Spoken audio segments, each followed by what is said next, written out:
Crime Cafe, your podcasting source of great crime, suspense, and thriller writing. I'm your host, Debbi Mack. Before I bring on my guest, I'll just remind you that the Crime Cafe has 2 ebooks for sale, the 9-book box set and the short story anthology. You can find the buy links for both on my website, debbimack.com, under the Crime Cafe link. You can also get a free copy of either book if you become a Patreon supporter. You'll get that and much more if you support the podcast on Patreon, along with our eternal gratitude for doing so. But first, let me put in a good word for Blueberry Podcasting. I'm a Blueberry affiliate, but that's not the only reason I'm telling you this. I've been using Blueberry Podcasting as my hosting service for my podcast for years, and it's one of the best decisions I ever made. They give great customer service. You're in complete control of your own podcast. You can run it from your own website, and it just takes a lot of the work out of podcasting for me. I find for that reason that it's a company that I can get behind 100% and say, you should try this. Try Blueberry. It doesn't require a long-term contract, and it's just a great company, period. And it also has free technical support by email, video, and phone. So you can get a human being there. Isn't that nice? Hi, everyone. My guest today is an author who follows the maxim, write what you know. She's an emergency doctor who writes a medical crime series. She is also has been nominated for the Arthur Ellis and Derringer Awards for her work. She's also written in a wide variety of genres, including young adult, romance, science fiction, and fantasy. It's my great pleasure to have with me today Melissa Yee. Hi, Melissa. How are you doing today? I'm so good, Debbie. I just want to tell you that I did end up winning the Derringer Award. Oh, that's awesome. Excellent.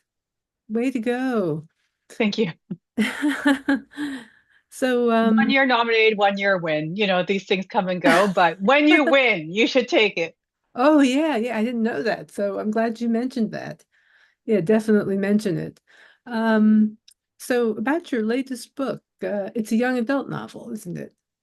Yes, I'll see if I can get it to stay in frame. Yeah, Okay, great. very So the Red good. Rock Killer. Yes, Yes. yes. Um, Tell us about it. What inspired you to write this book?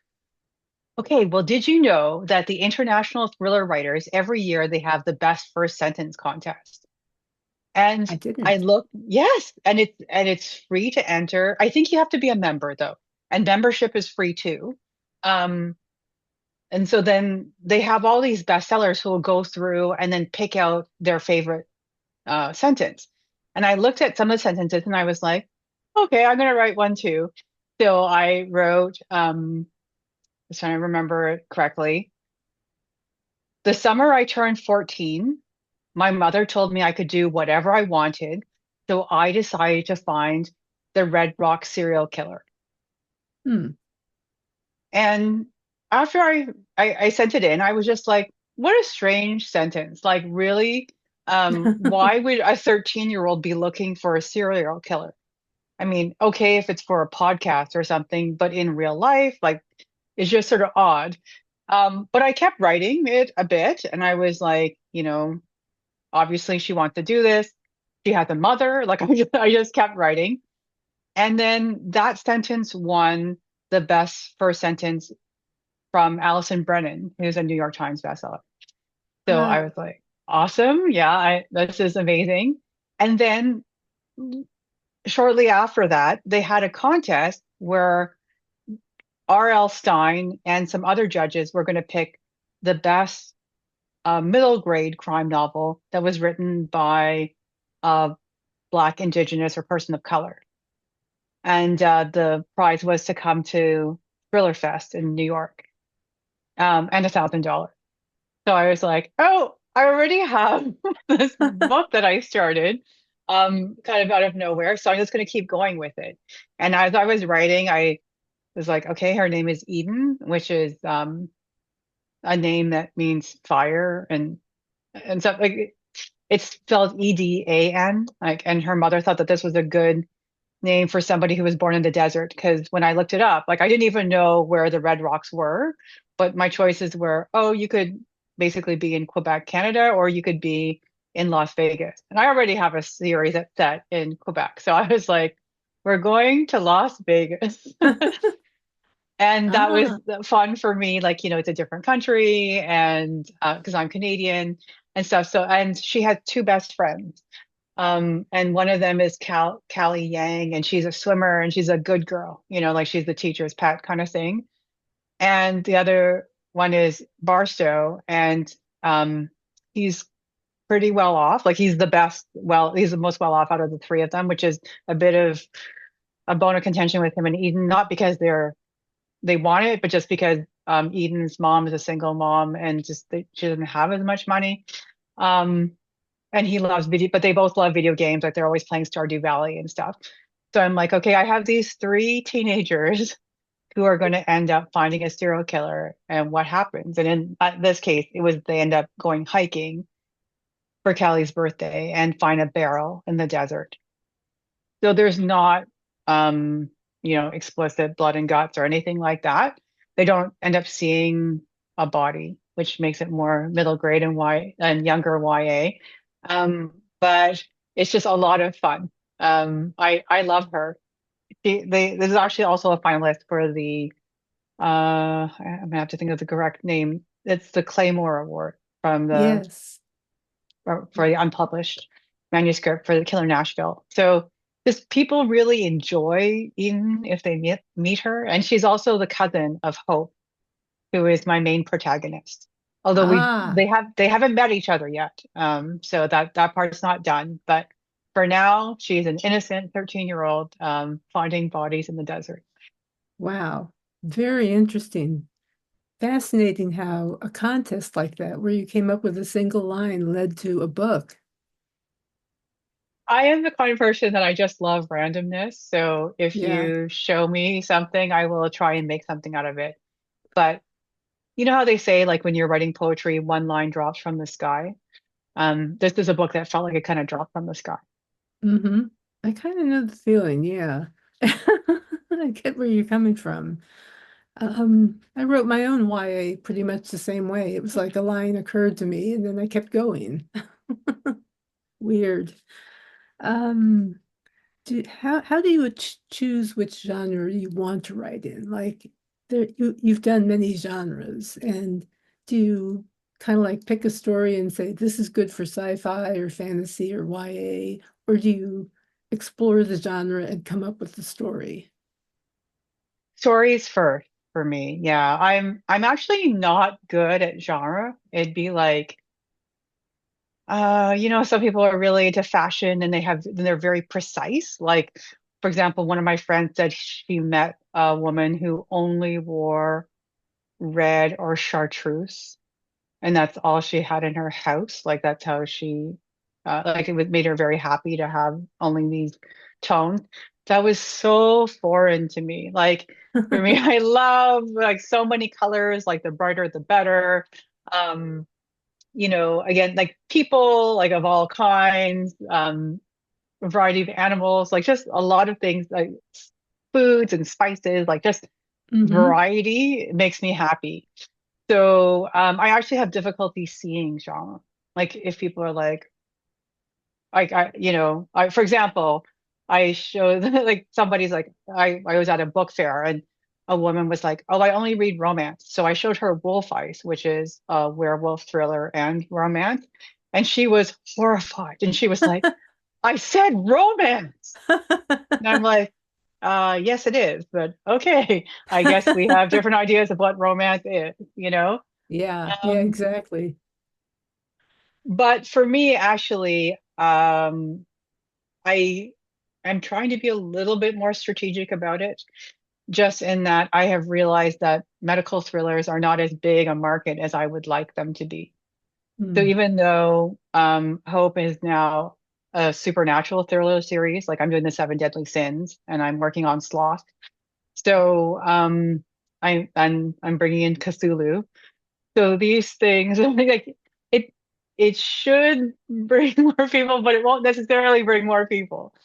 Well, And I think Go ahead. I'm Oh, sorry. well, I was just gonna say romance is the biggest genre, period. So I am also trying that out for 2025. I want to keep my hand in mystery thrillers, but also do romance. Well, that's cool. I mean, the fact that you're aware of what it is you like to do and what you do, and that you don't let arbitrary rules define you, I think. I think that's pretty cool. It is. I wish I could be cool and marketable, or Well, I'll bet but there's a market for people who are looking exactly for something different, something like, say, romance, but a little bit different, or something like crime, but a little bit different. Like definitely a YA, a 13-year-old going after a serial killer, investigating a serial killer is pretty different.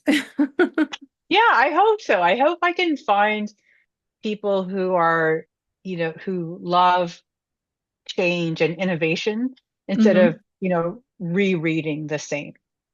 I agree. I think there are people out there who are looking for that kind of thing, honestly, because, after a while you get tired of reading just the same old tropes over and over, sort of like television, what the way they'll take something and they'll beat a trope to death. And it's like, can't you put Yes. a new twist on this? Yeah, they can do it. They do it too, but it's like, you got to look for that stuff. Um, yeah. So, the I was going to ask you a question about something else, but now it's escaped my mind. What are you working on now? That's the question I want to ask you. Oh, amazing. Yeah. So that's a perfect lead in. Yes. So I Excellent. am working on Sloth. Okay, I'm gonna try and find.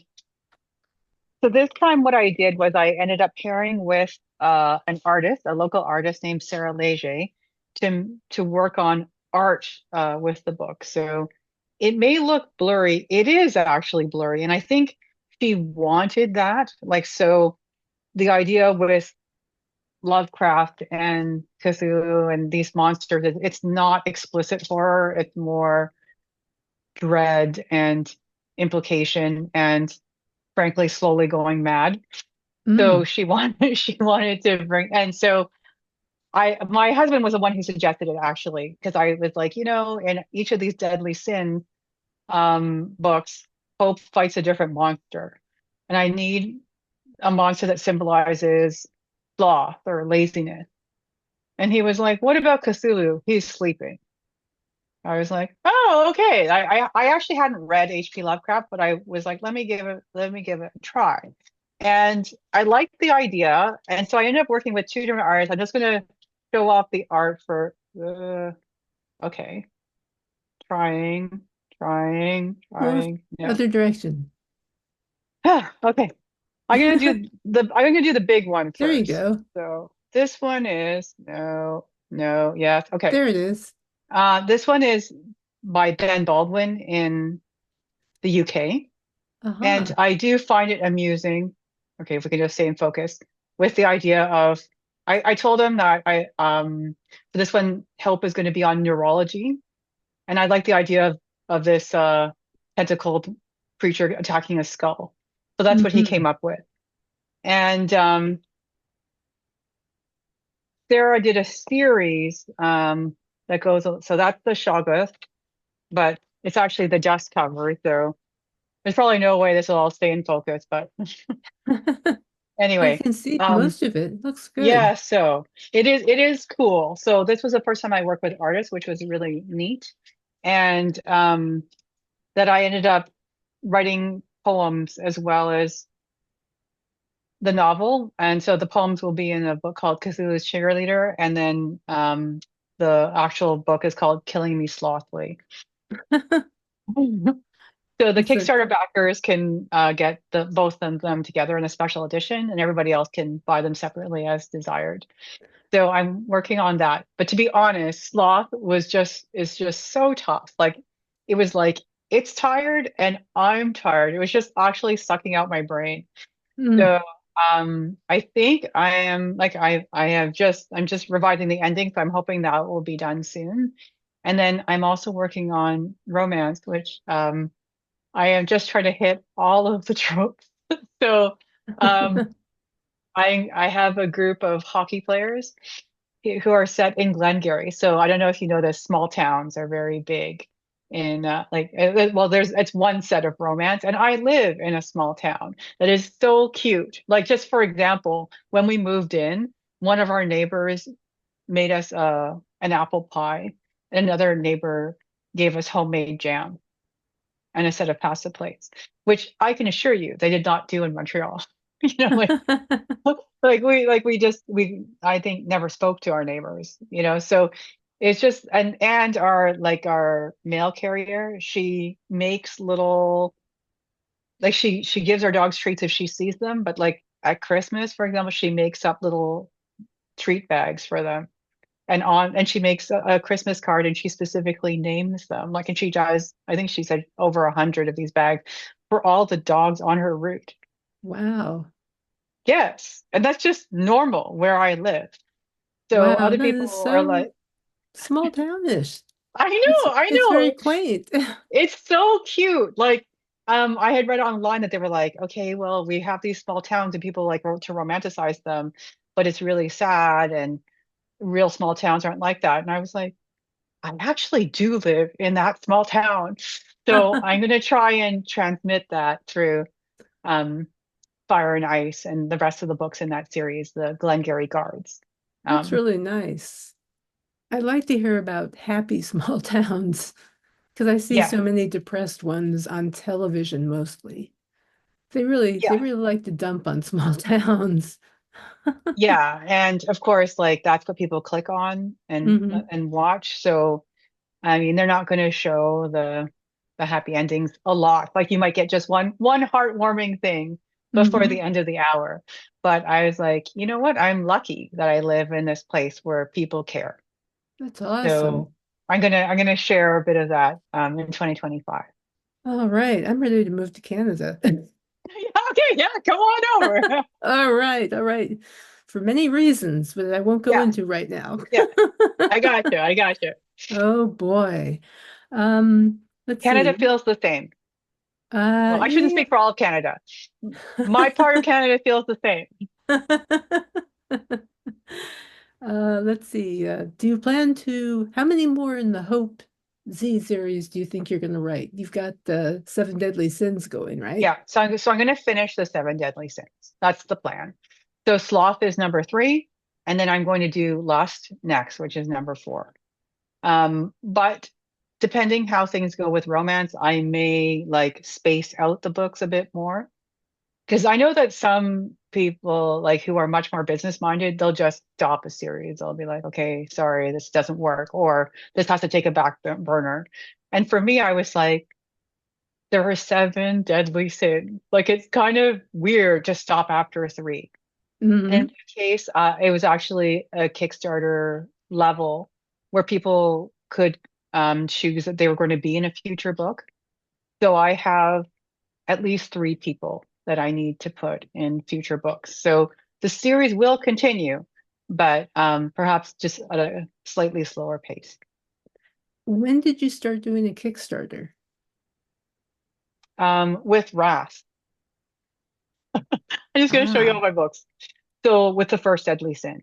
And I'll just give a Kickstarter tip for any crime people who are looking at it. So there are people who do super well at it, like Sarah Rosette, just beloved, you know, put up her historical 1920s mysteries and everyone's like, yay. Mhm. But not all mysteries have done as well. And from what I understand, historical, like even historical romance, is not considered a huge market. Kickstarter loves fantasy and science fiction. So if you can get that angle in, that would be helpful. So it just so happened that in this series, I started introducing supernatural elements. Well, perhaps suitably, this one has ghosts in it. So There you go. yeah, there you go. I'll just put it with my face. Why not? Um, so which wasn't it's not, I wouldn't say that's a huge selling point, but it's they do like to have that. And I think they've talked about how Brandon Sanderson, you probably heard now I can't remember how much he made, $45 million or something, like something enormous, like that my mind cannot grasp. And so he brought a bunch of fantasy fans to that sphere, who Interesting. are interested in seeing other books like that or in that realm, or at least there's a market for it. Fascinating. It Uh, this may change too, like, right? So as you bring in more fans, they may do that, but just it's not a given that just like, oh, I put a crime book on and I make tons of money. Like, you do have to exactly. work hard. Yeah. Yeah. People don't realize how much effort goes into doing something like crowdfunding. Yeah, There's a lot absolutely. of People effort. don't realize, like, creative work in general, how much work goes into it. Exactly right. Yeah. They just don't realize. How do you manage to balance your medical work with your fictional work? Yeah, I do something very different from most, which is that well, there are a few things. I prioritize writing. So I felt a little guilty when I graduated. Like, I told my husband, I was like, oh, now I can finally make some money, but I really want to write because, Hmm. I've been kind of starving to do this during my whole medical training and even our undergrad, right? Because you're just working so hard to get into medical school and beyond. And he was like, do it. Hmm. My husband is a man of very few words, but he's always encouraged me to write, or he's just been like, why not? Like, he's not somebody who'll like give speeches or anything, but he's just like, I don't see a problem. So I'm like, okay. So my parents really thought that was strange, and like, I'm sure my classmates and stuff would not understand why I would do this. Um, financially and stuff, it makes no sense. But I just in the end, I told people, I'm just like, other people can run an emergency room, Hmm. but only I can write my stories. That's right. And in the And end, you die, and that's you have right. to be happy with whatever you did. So Exactly. I just like, I gotta prioritize my writing. I know the feeling. And I don't know if you're familiar with this book at all, Range. This is a great book. I'm recommending it to the entire world. Okay, what's it Range, about? it's about how generalists triumph in a specialized world. I think you might like it. Oh, I would totally be into that. Yeah, you would be into that. It totally resonated with me. I went to law school and then decided to be a writer. So it's like I trained as a writer. I was a journalism major, but then didn't end up going into, but then I did go into journalism, but that was later.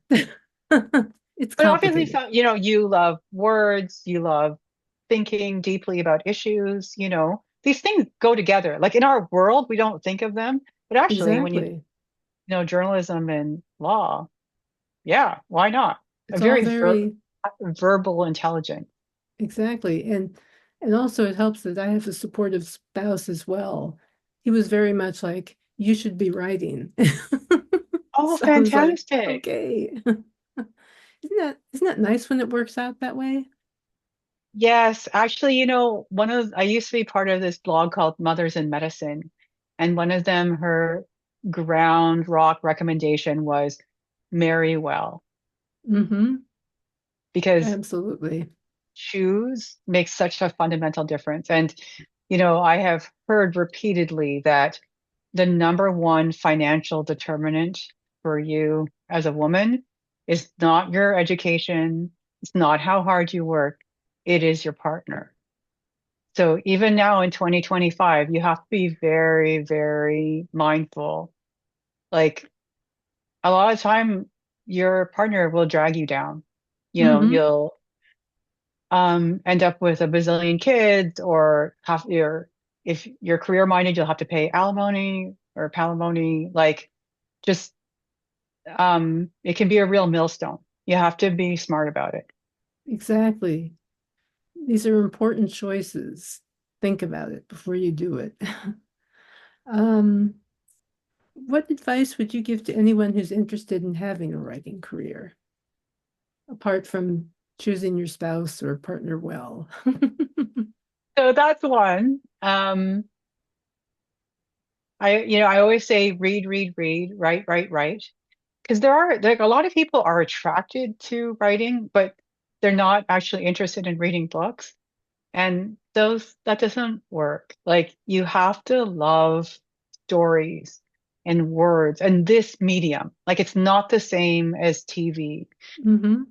like you need to love books. If you love TV, then you could like you do TV, which is also writing. But choose your medium and understand like there's a lot of frustration involved. Like I try to explain to people, it's not like math where 1 + 1 = 2. So if you put this amount of energy into writing, then you will achieve this much or you will sell this many books. Um, there's a lot of randomness and luck and um, like popularity contests going on with Hmm. um, the literary world. And it's such a balance of just to be confident in yourself and what you want to do and also be able to handle capitalism, frankly. Yes, Um, unfortunately, so but there you have it. yeah, so long term, like that's what it's like. But I'm just fascinated by artistic people, like creative people in general. And I've also like done some acting and performance and stuff too. And one analogy that stuck with me was, because it's so hard to act. Like, you often end up just giving it away for free, for example. And one person said, well, it's like riding a bus. Like you get on the bus and it's really crowded and you have to shove your way on and you're just like, why am I doing this? And it's so stressful, but you keep riding the bus and eventually there's a place for you to sit. And I've been struggling with that, like feeling like that, honestly, and feeling confident and faith and keep going and everything like that. But it is like that. Like you have to keep going. Oh, actually, can I share an analogy? I was just thinking about this. Please do. So Jennifer Cruzy, you may know her. She wrote romance and she writes romantic suspense with often with Bob Meyer. And she talked about an experiment where they had rats with islands. So it sounds horrible, but what they did was they took rats and they put them into, say, a basin, and the rats had to paddle around. There was no, they couldn't get up on the sides. It was too hard for them. So they divided the rats. Some of them they would just have to paddle around until the timer went off, and they would take them up, and no rats actually drowned or anything like that.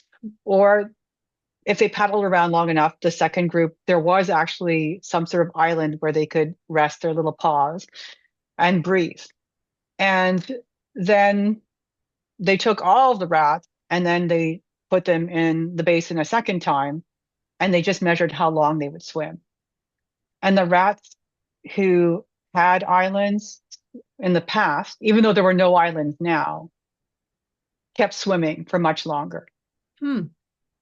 And she was like, you need to be a rat with an island. Now, now this makes me think about privilege, right? Because if you have been someone who's raised with, not a lot of money, you actually physically cannot afford to just keep paddling around and be like, oh well, if I write one more book, one more book, one more book, everything's going to be okay. For sure, that's true. But if you can keep the faith and keep going and write your book, even if you have to do it on the side and keep your day job and keep you keep get changing your baby and everything that you need to do at the same time, then eventually I hope you will find a spot for yourself. You'll create some sort of niche and find some group of people who are like, yes, I love your work, I love your stories, you're one of my people. And that's what I'm hoping for all of us. I think those things are possible if you stick with it. You just have to persevere and believe in yourself and look for your people, like you said. Look for the people who appreciate what you're doing.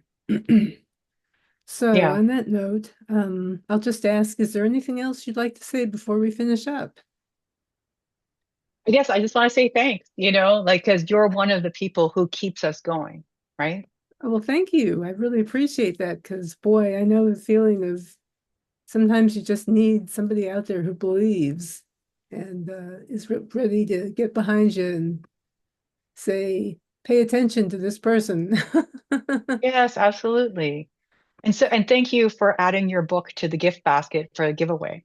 My pleasure. I'm glad I was able to do that. Yes, we're doing a, joint giveaway. I'm throwing in a copy of Damaged Goods, my first Erica Jensen mystery, with the gift basket that Melissa is offering. So be sure and check that giveaway. The details are on my website under the post about the giveaway. And if you enjoyed the episode, please leave a review. They help us. Also, check out the perks we offer to various supporters on Patreon. So I've got that going. And on that note, I'll just say that our next guest will be Greg Hurwitz. And I want to thank you again, Melissa, for being with us today. Thanks so much. Oh my And gosh, thank you. you're welcome. It's my pleasure. So until the next time we meet, I will say take care and happy reading.